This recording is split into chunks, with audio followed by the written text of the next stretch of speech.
Kita ke informasi selanjutnya, pemirsa. Kebocoran data pribadi dapat mengakibatkan kerugian yang cukup besar, apalagi jika data pribadi digunakan untuk tujuan kejahatan.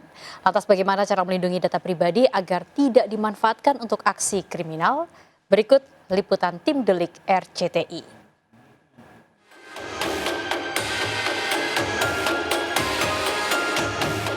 Kebocoran data pribadi seolah menjadi salah satu konsekuensi dari kemajuan teknologi saat ini. Sayangnya masih banyak masyarakat yang belum memahami bahaya kebocoran data pribadi. Sehingga tingkat kehati-hatian dalam menjaga data pribadi masih minim. Di mana hal ini dimanfaatkan oknum tertentu untuk melakukan kejahatan.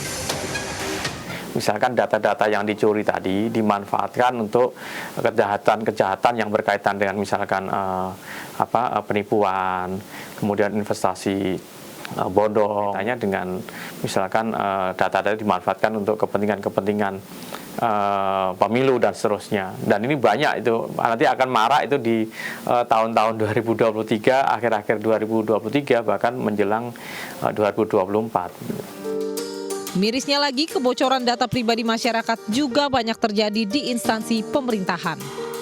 Data yang dihimpun tim Delik sepanjang 2022 terjadi 10 kasus kebocoran data di Indonesia.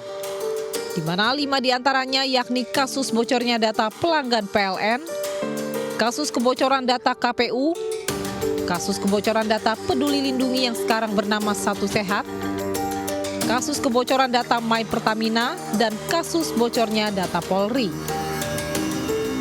Sementara pada awal hingga pertengahan 2023 tercatat ada 4 kasus kebocoran data pribadi masyarakat, 2 diantaranya kasus kebocoran data pribadi Dukcapil, dan kasus kebocoran data paspor.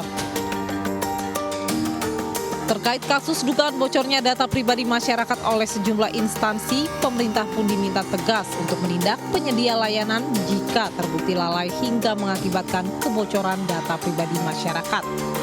Begitu kalau kita sudah menyerahkan kepada suatu lembaga dengan benar gitu ke bank, ke lembaga peminjaman, ke lembaga pemerintahan, lembaga pendidikan, itu kita sebagai pengguna udah nggak bisa ngapa-apa lagi. Justru di situ kita harapkan peran pemerintah untuk meregulasi, untuk memaksa lembaga-lembaga itu untuk menjaga kerahasiaan kita dan menghukum lembaga-lembaga yang tidak memberi sanksi untuk lembaga yang tidak menjalankan dengan baik. Kebocoran data pribadi yang terjadi pada instansi pemerintahan dinilai dapat merugikan nama baik lembaga itu sendiri. Hal ini dapat juga memberikan presiden buruk terkait lemahnya keamanan cyber pemerintah. Melihat seringnya terjadi kebocoran data pribadi, pemerintah juga diminta untuk lebih serius menerapkan hukum dan regulasi terkait perlindungan data pribadi. Kalau regulasi sudah diatur dalam Undang-Undang 27 tahun 2022 itu, tetapi siapa yang bertanggung jawab ini masih tumpang tindih gitu. Artinya terkait dengan tata kelola gitu, terkait data kependudukan ada Kemendagri, tapi terkait dengan data-data yang lain siapa yang harus bertanggung jawab gitu. Saya melihat belum ada pihak yang diberikan kewenangan penuh untuk mengelola data pribadi masyarakat itu.